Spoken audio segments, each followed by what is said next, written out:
So welcome everyone to our spring speaker series. My name's Jane and I'm a board member of Sustainable St. John, and I'm here today with some great speakers from MB Power, Moltex, and ARC Canada to talk about small modular reactors. And before we get started, I would like to acknowledge that while we meet today on a virtual platform, we're here in New Brunswick, which is situated in the traditional unceded territory of the Wolastoqey, Mi'kmaq, and Passamaquoddy peoples. So a little bit about our presentation today. In 2018, the province of New Brunswick entered into agreements with two complementary advanced small modular reactor companies, ARC Clean Energy Canada and Moltex Energy, to further the development of domestic clean energy production within the province. These nuclear technology designs are vastly different from the conventional reactors that currently exist, and we'll learn a little bit about that today. And our speakers today that we have with us is Erin Polka, Vice President of Communications at Moltex, Vaughn Zeissner, Program Manager at ARC Canada, and Claire Harris, Manager of Environment Engagement for the Advanced Modular Reactor team at Point Lepreau Generating Station. So welcome, ladies, and I believe we have Claire up first. And just before we get started, a few housekeeping items. Please ensure your video and microphone are off for the entire presentation, and we will be recording this to upload to YouTube. If you have any questions, please use the chat window, and that's where we will be addressing them at the end of the presentation. And we would just ask that the chat window is used for questions only. Finally, we'd like to give a huge thank you to our sponsors, Port St. John and Commercials Properties Limited. Their support is crucial for the work that we do here at Sustainable St. John. And over to you, Claire. Great, thank you. And it's great to be here. Thank you for having us. I am going to get right into my presentation. If I can move it. Just want to make sure. Yeah, okay, good. Thank you. So why are we talking about nuclear? And the key reason that we are focused on nuclear for the future of New Brunswick and the world is that it's a low carbon emission generating option. It supports the decarbonization of industries and transportation, and we'll get into that as we talk about this today. It will support the retirement of our older stations like Coulson Cove and Baldoon and Point Lepreau. And they also integrate nicely with renewables. So this is not a competition between nuclear and renewables. It is a way to actually use all of our tools in our toolbox. So our small modular reactors will integrate nicely with renewables. Nuclear is available 24 hours a day, and they are built for external hazards. So weather resistant, I guess we would say. So I wanted to share this nuclear generation landscape graph. And what you see here are the grams of CO2 per kilowatt hour. And this was issued back, when the Intergovernmental Panel on Climate Change was looking at different options for energy. And you'll see here that coal and gas are obviously quite high in grams of CO2 per kilowatt hour. And what a lot of people I don't think, kind of think about is just how nuclear stacks up against, or with wind, hydro, and solar. And so really this shows us the life cycle CO2 emissions per kilowatt hour for all of our energy sources that are available today. And so that's really one of the graphs that I think tells the story on why it's important to look for nuclear as part of our energy options. So I wanted to share this, and it's the obligation to supply power in New Brunswick. And we're regulated on this as an industry, that when we have the highest demand in New Brunswick happened this year. It was on a cold, still January morning. So obviously we didn't have solar available to us at the moment. And then we didn't also have a lot of wind because it was a cold January morning.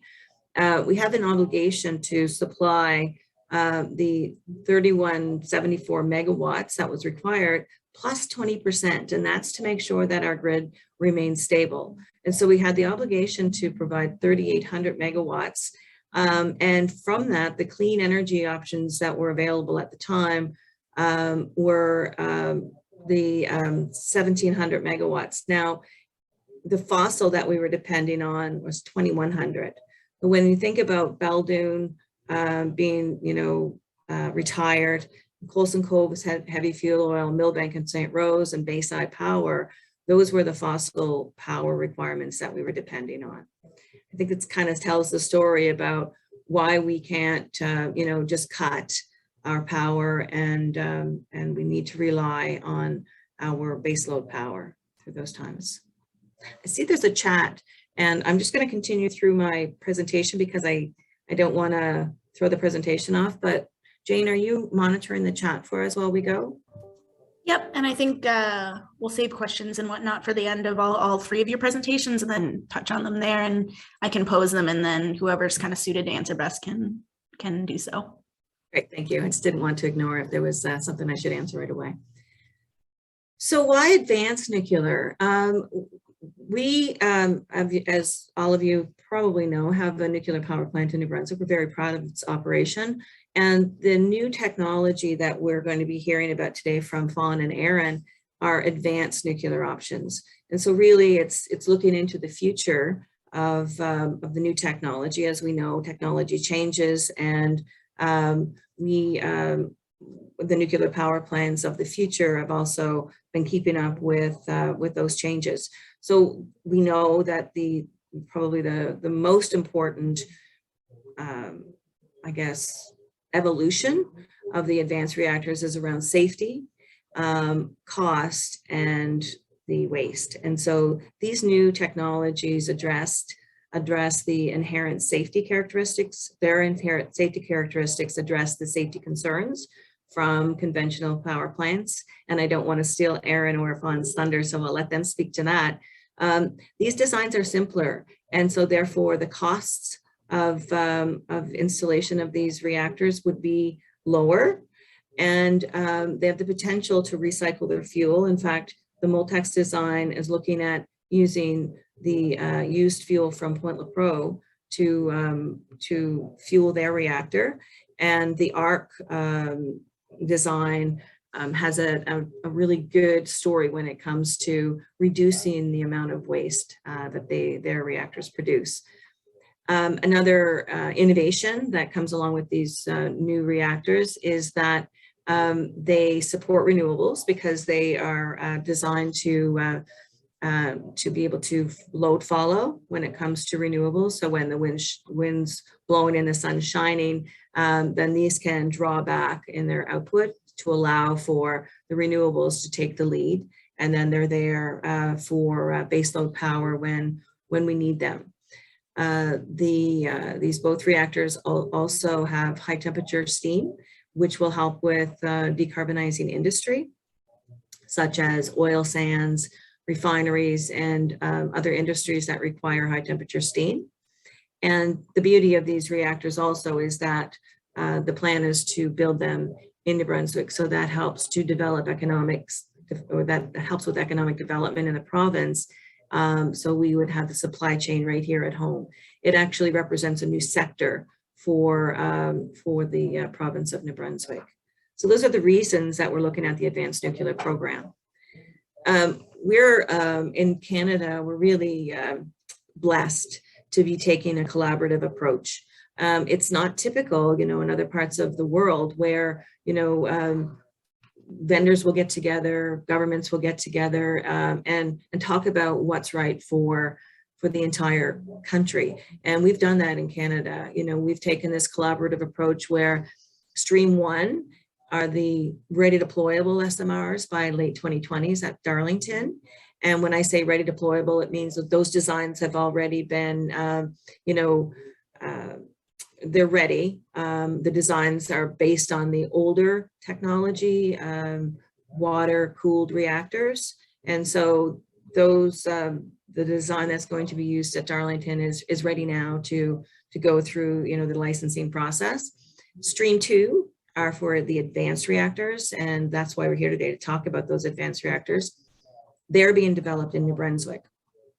And the additional benefit that they bring, we talked about the inherent safety and waste and ability to load follow with renewables. That's what the advanced reactors bring to us. And that's what's happening in New Brunswick. That's Stream 2. We are Stream 2 in New Brunswick. And then Stream 3 happens in Ontario. And those are for those very small modular reactors that would be used in mining operations or remote communities. Those are small, I think 2 to 10 megawatt units. So they're not designed for on the grid, they're designed for off grid. And so while the work happens on stream 1 and 3 in Ontario, the work is happening on stream 2 here in New Brunswick. And we're not competing with each other, we're helping each other across Canada and collaborating. And when I talk about that, it's this slide is a little busy, but it does kind of break out streams 1, 2, and 3 a little bit more, and you see the applications. So as I said, streams 1 and 2 are for grid-based or grid-based electricity and heat energy, whereas stream 3 at the bottom are for the off-grid. And it just is another view of what's happening all across Canada as we collaborate with each other. So the opportunities in New Brunswick are listed here. I won't read them to you, but I do want to touch on a few of them. So as I mentioned, this represents a new sector for the province of New Brunswick. It's the supply chain opportunities for us here are significant. And there is a supply chain event happening on June the 14th, and you can find more about that on our SMRNB website. So it's SMRNB, NBSMR. SMRNB.ca. It's actually on the last slide, how to contact us. There's a lot of research and development happening, and UNB is very engaged with both of our vendors on that. We're having training, and we've got a lot of studies that are going to be happening. So environmental studies, social studies, engineering studies. So learn more about that at our SMRNB website. We're doing some traditional Indigenous studies, and we're excited about that. We have one study that's kicked off with the Besgadimagati, another study that's kicked off with the Wolastoqey already, and we're working with the Mi'kmaq to have their Indigenous knowledge studies underway also. We'll be doing archaeological studies, and so I would, I guess, invite you, if you're interested in getting involved in any of these studies, to please contact myself or go to the SMRNB website. And that's the end of my presentation. I'm going to turn it over to whoever won rock, paper, scissors. That's Erin. That was me. Okay, just give me a sec to share screen. While you do that, I will put in the chat the actual real website number or website address. I apologize. I can't see faces. I can just see myself, so I apologize if I'm not engaging. Go ahead, Erin. Okay, can everybody hear me okay? Yes. I'll assume yes. Okay, so thank you very much, Claire. So I'll spend a little bit of time talking about Moltex technology in particular, and some of the opportunities that we see for New Brunswick. So our company was founded in 2014 in the UK. In 2018, we were selected to develop our technology in New Brunswick. And so we moved a chunk of the business to Canada. And beyond the opportunity to build our first reactor at Point Lepreau, we see Canada as a very promising environment for new nuclear. It has promising regulations, federal and provincial policies, and is just generally a leader in the SMR space. There's also the opportunity for future customers beyond MB Power within Canada. So all in all, it made good sense for us.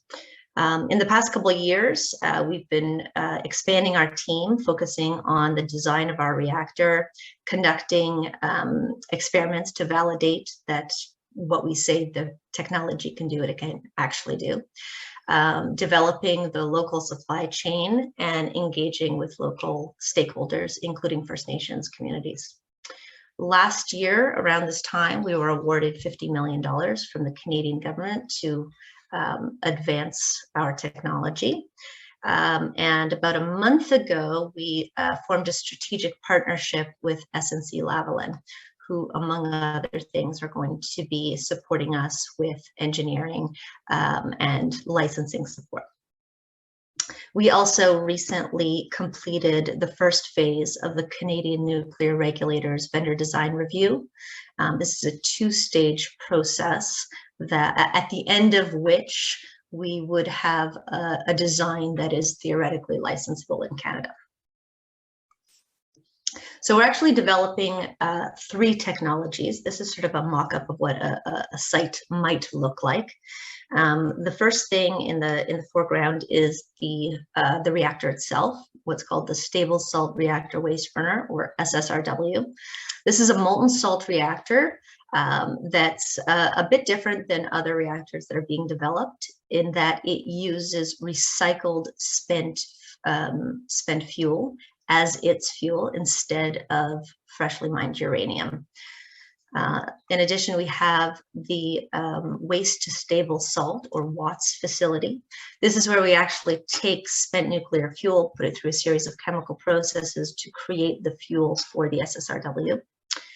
And then we have grid reserve, which are essentially thermal energy storage tanks, and they're what allow our reactor to be not just a baseload generator, but also a peaking plant. So, for example, if our reactor is producing 300 megawatts of electricity, we could store that energy when it isn't needed on the grid, and then dispatch up to 900 megawatts of energy for short periods of time. And that allows us to backstop intermittent renewables such as wind and solar. A little bit more about our reactor. So as mentioned, it's a molten salt reactor. The reactor that we're building in New Brunswick is going to be a 300 megawatt unit. Subsequent units will likely be 500 megawatt units. It uses recycled nuclear waste as fuel. Its primary purpose is to produce electricity for the grid, but it can also be used to produce high temperature heat, which can be used for district heating, but also in the production of hydrogen, so that we can create low carbon fuels to decarbonize other areas of the economy, such as transportation and industry. The reactor itself is small compared to traditional reactors. The reactor itself, as well as all the ancillary buildings, would occupy about 20 acres of land. And it has multiple inherent safety features. That's not to say that traditional reactors are exceptionally safe. Statistically speaking, they're one of the safest energy sources we have. This new generation of reactors is just building on that. It's what we call walkaway safe, which means if in an accident scenario, no human intervention would be required to shut the reactor down. So the spent fuel that's stored at Point Lepreau, there's enough spent fuel stored at Point Lepreau to power our 300 megawatt reactor for approximately 60 years. But there's also a lot of spent fuel in Ontario, and there will be even more when the current fleet reaches end of life. We've estimated that there will be about 5.5 million bundles of spent fuel, which would be able to power about 6,000 megawatts of SSRW reactors, or 20 300 megawatt reactors, or 12 500 megawatt reactors, depending on the math you use. And that's just Canada. If you look globally, which is absolutely our intention, is to roll out these units across the world. Internationally, there's a market for 80 to 120,000 megawatts. And after Canada, you can see the next most attractive market is the United States, and that's very likely where we'll be turning our attention to next. So beyond the clean air benefits of nuclear, which are well established, there's going to be a lot of jobs associated with this opportunity. Moltex itself, we have 33 employees in Canada, but that's going to balloon quite quickly. By the time we turn our reactor on in the early 2030s, we'll have about 250 employees. But that's not even where the real opportunity is. The real opportunity is within the supply chain. So that's manufacturing, construction, basically supplying all of the parts and services that we're going to need to run our reactor. And so we have a lot of effort is going into youth outreach to educate young people about the job opportunities of the future, working with unions to upskill workers or transition them away from traditional roles in oil and gas, working with the universities, with the suppliers, just to make sure all of the stakeholders are prepared to take advantage of this opportunity when it comes around. And with regards to the supply chain in particular, it's worth noting that the reactor that we're building uses very simple parts, or we're trying to use simple parts wherever possible, with the idea that that creates a quite a broad supply chain base. And when we look at where we could potentially source these parts and services, it's looking like we could probably get about 50% of them from New Brunswick. And that is very much our intention. We want to give back to the province whenever possible. And so a lot of work is going into making sure that, as I said, suppliers have the training and the skills and the certifications that they're going to need to be able to participate when the time comes. You know, the other thing it's just worth noting is that there is a good amount of support for nuclear in New Brunswick, in large part because there already is an operating nuclear power plant, and so people already see the benefits that it brings to the environment and the community and the economy, and so there's generally consensus that more of that would be a good thing. We see 89% of New Brunswick residents think it's important to recycle nuclear waste stored at Point Lepreau so it can be used to generate clean energy. So quite broad support. And you know, even though nuclear waste is absolutely stored safely, the only thing safer is to eliminate it, and that's what our reactor technology is designed to do. By recycling waste, we can reduce the volume of long-lived waste by more than 99%.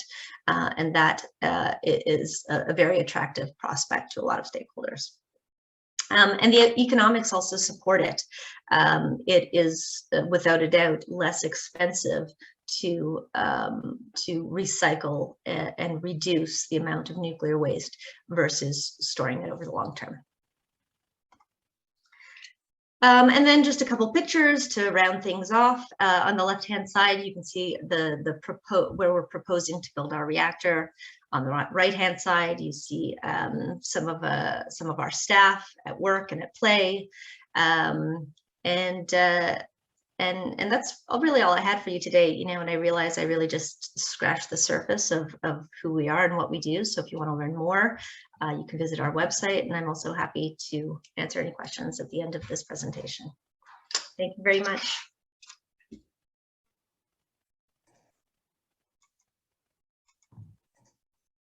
Thank you, Erin. And I do see a couple questions here, but like I mentioned, we'll just wait till after Fawn does her presentation, and then we'll get to those. Thank you, Jane. Just gonna share my screen here. Okay, can everybody see the screen and hear me okay? All good. Okay, perfect, thanks, Jane. So I guess I just want to start by thanking Sustainable St. John for welcoming us to participate in this month's Lunch and Learn session. My name is Fawn Zeisner. As mentioned, I'm the program manager for Atlantica Energy Canada. I'm joining you today actually from our St. John office, which is on the traditional territories of the Wilsticki people. So one thing I just wanted to do was just to speak about who is ARC. So as Claire mentioned, we are one of the advanced small modular reactor technology companies here in the province. So ourselves and Moltex, we are really that fourth generation, the newest evolution in nuclear technology that brings those additional benefits. Because we are the technology company, we are not the builder or owner of plants. We will actually work with our partners and clients to help them build and operate the plants using our technology. Our first partner in New Brunswick is NB Power, and of course our first reactor will be at the Point Lepreau site. And then it is our intent to develop a fleet of reactors from New Brunswick here and export those not only across Canada, but also internationally. A little bit about how we got to where we are today. Our company actually started in 2006 as Advanced Reactor Concepts. That's what ARC stands for. It wasn't until 2016 that the company was incorporated in Canada, and it wasn't until 2018 that we opened an office here in St. John. Last year, we did expand our St. John office and also opened a satellite office in Fredericton. And in between all of those years, we've really just been developing strategic partners, working with the Canadian Nuclear Safety Commission, which is the regulator here in Canada, on approving our technology. So there's 2 phases to that. We've completed phase 1 in 2017, and we start phase 2 this year. And then we've also just secured funding. So the province here in New Brunswick has provided us $20 million, and then we just closed our Series A funding of $30 million. So where we're going, our plan is to have our first ARC 100 unit at Point Lepreau by 2030.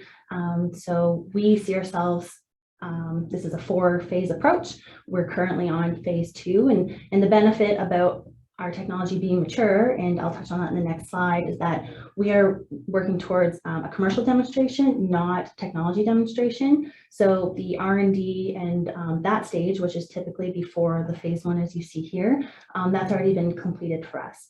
So right now we're currently in phase 2. That means that we're working towards finalizing the Canadian Nuclear Safety Commission's phase 2 of their vendor design process, validating our cost estimates, and kind of scoping in a few other details. So a bit about our technology. So we are a sodium cooled fast reactor that utilizes metal fuel. So Point Lepreau is a CANDU reactor. They use water. The reason why we use sodium is because it helps with those additional safety features, and it allows for our reactor to have a larger scope. So there's a number of different reactors that are going through the process here in Canada, and they're all different types of technology. So our technology is a 100 megawatt reactor. It operates on a 20-year fuel cycle. So instead of having to fuel once a week or every couple of weeks, we only fuel once every 20 years.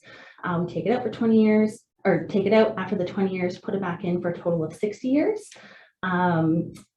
Using sodium allows us to operate with high temperatures because it has a high boiling point. So that means it can operate at atmospheric pressure.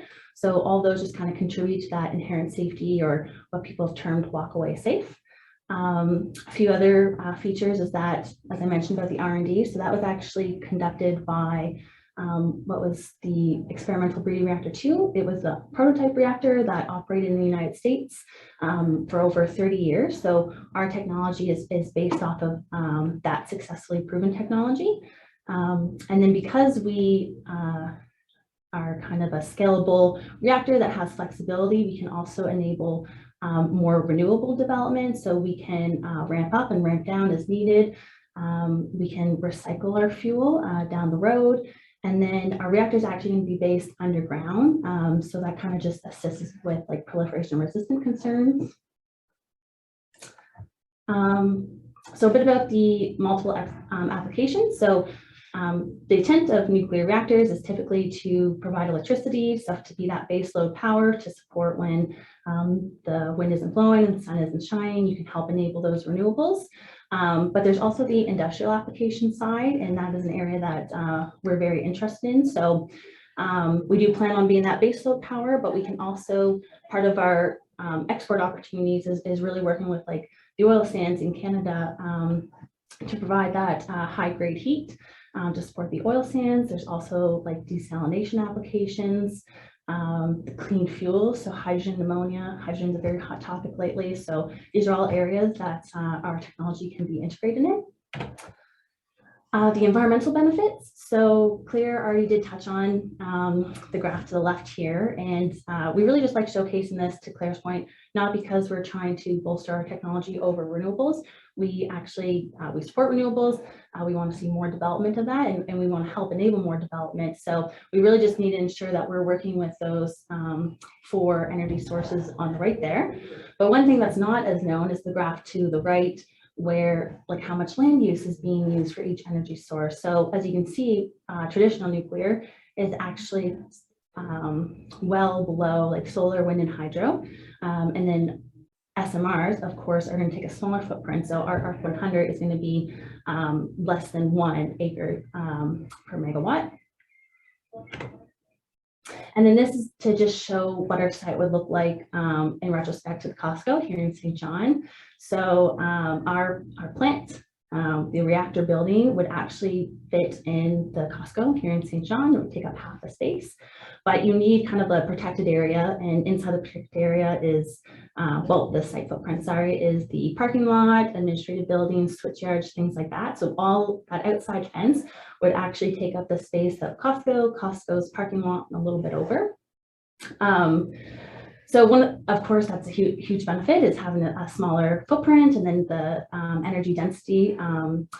It's kind of a corporate responsibility to ensure that we're mitigating our impacts on the environment. So not only smaller footprint, but also just reducing the amount of material being used. So right now we were able to actually decrease the amount of concrete we planned on using for developing our reactor and buildings and stuff. So it's 5 times less concrete.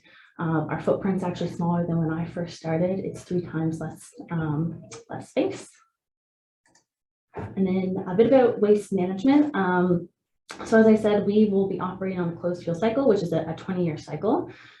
So that fuel will be in the reactor for 20 years. And then when those 20 years are up, it's not going to be taking off-site to cool down or anything like that. It'll just be switched over and cooled in the reactor.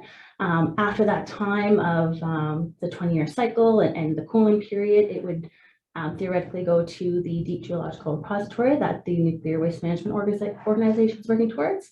But there is the option to have the closed fuel cycle, which is something that we're looking towards later down the road, and that's what Moltex does as well. And that is really recycling your fuel. So not only would you have, like right now with our reactor, you have less volume of waste, but that's where you decrease the longevity of the waste. So instead of waste being hundreds of thousands of years to radioactively decay, it would be around 300 years.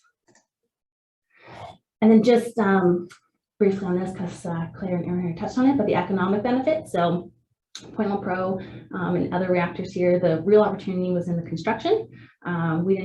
Most of the supply chains in Ontario right now, so we want to switch that. What we're offering is to develop a supply chain manufacturing hub here in the province.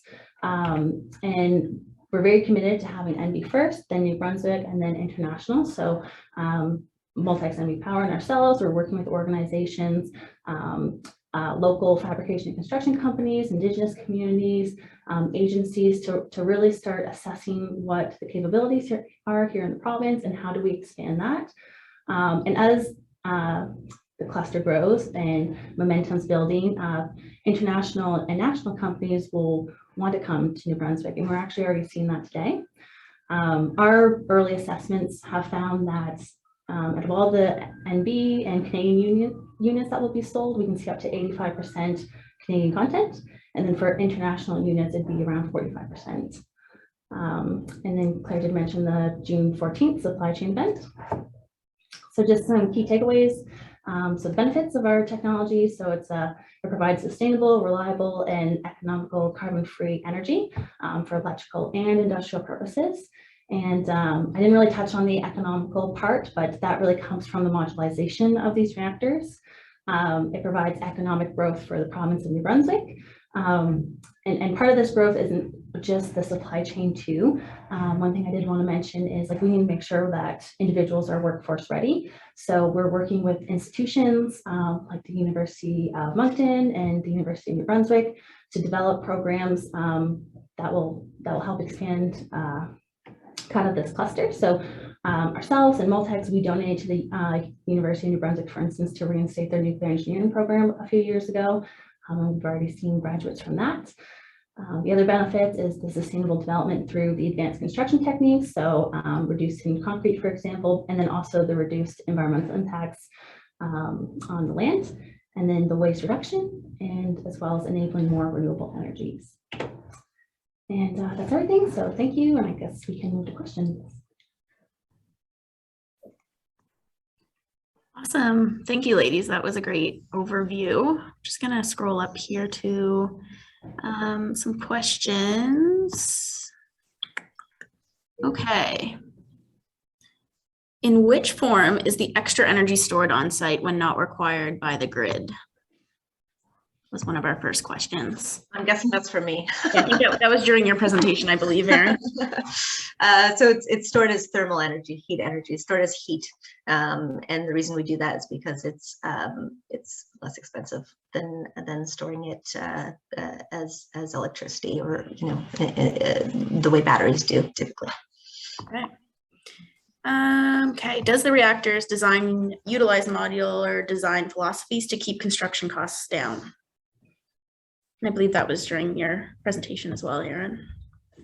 Yeah, and I'll be so bold as to speak for all of us and say that yes, that's absolutely the goal, is to use simple components that can be manufactured, without going to a very specialized supplier.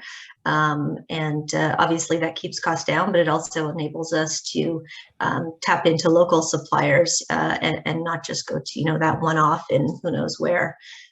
So there's a couple reasons that we're pursuing that approach. Awesome. Next one is a little bit about hydrogen. So using hydrogen as a transportation fuel without emissions. Maybe you guys can elaborate a little bit on that and what the connection is there with SMRs and hydrogen. I can say in general that yes, that's one of the reasons that we chose these reactors, is because of the high temperature steam available from them. But maybe Fawn or Erin, if you wanted to expand on that, go ahead. So I guess for our reactor, that is a huge interest of ours, is those industrial purposes, and there's interest here in the province too to establish ammonia plants.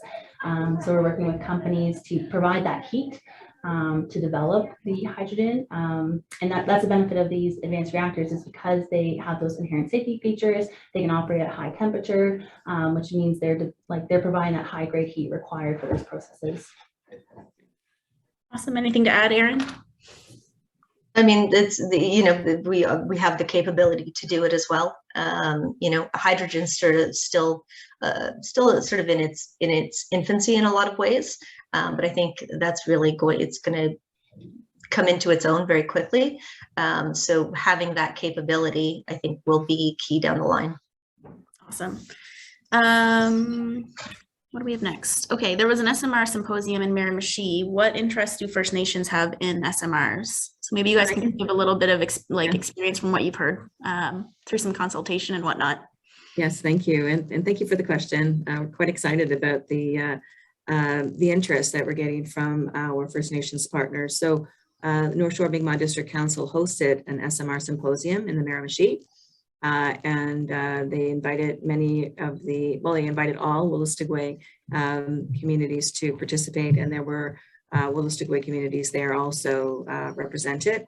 So what they were really trying to do is help to bring the message forward that this is an inclusive project, or a program, I should say, not a project, but it's NB Power, ARC, and Moltex have developed an Indigenous inclusion guide, and we're working very closely with our partners on Wolastoqey, Mi'kmaq, and Beskiddimagati to make sure that it's really right there foremost in our minds. How do we participate? And so the fact that North Shore Mi'kmaq District Council took the lead and created a symposium and invited everyone shows that we don't have to lead, they can lead, we can follow, and that's really what collaboration is all about. And so we were quite excited to all be participating in that, and they're going to be playing a big role on the supply chain event on June 14th. Awesome. Anything else to add? I think, oh, sorry, Fawn, go ahead. Thanks. I was just going to emphasize that that symposium was really just the first step too in this engagement process. These reactors, ours, the earliest will be 2030. Moltex's will be in the mid 2030 timeframe. So it's quite some time down the road, but we're just trying to develop the relationships right now and just share technologies, take their input. So that was a great first session. We appreciate North Shore for hosting that. Yeah, I was going to say something similar to what Fawn said, which is, you know, that we're very early on in the process, in the engagement process, and we're kind of doing things a little bit differently, and hopefully setting a new course for how to engage with First Nations. You know, we're trying to build these relationships and build these partnerships well in advance of any form of consultation or anything that would be technically required, because well, it's absolutely necessary, you know, for any large project to move forward to have these relationships with First Nations communities. But we also see it as absolutely, you know, beneficial to the project to have that knowledge and have that support and be able to work with the communities. Awesome, that's great. Next one for Moltex, kind of talking about the percentages here of plutonium as fuel and also the leftover waste percentage that goes into waste streams and how that relates to recycling. So I'll give you that one, Erin. Sure. So I'm reading the question. So basically the way that it works is, you know, when you take a spent fuel bundle, that entire fuel bundle is considered high level waste. And high level waste needs to be managed over the very long term. We're talking about 300,000 years. You know, while there are safe ways to do that, and we're developing a deep geological repository, which is a safe and scientifically sound solution, there's an opportunity to extract the still usable energy, or what we would call the high level waste. And then, and quite rightly, it's 6.6% or 0.7% of it is still useful. But then what happens as a result is that the other 99 point whatever percentage is now considered much less radioactive. It would then be categorized as low or intermediate level waste, and it's only radioactive for about 300 years. And the consequence of that is that it's much easier and much less expensive to manage. Gotcha. Yeah, that makes sense. Then we just have one more comment here about how our population here compared to the rest of the world is quite small, and we need these solutions and renewables to save the world from global warming as 2050 races forward. So I think that's a statement we can all agree with. And I think you guys touched on a little bit about how this technology, though it's being explored here, is going to be kind of a global solution as well. Yeah, thank you. And you know, I couldn't agree more, Keith. And we have the opportunity here in New Brunswick to be part of the solution.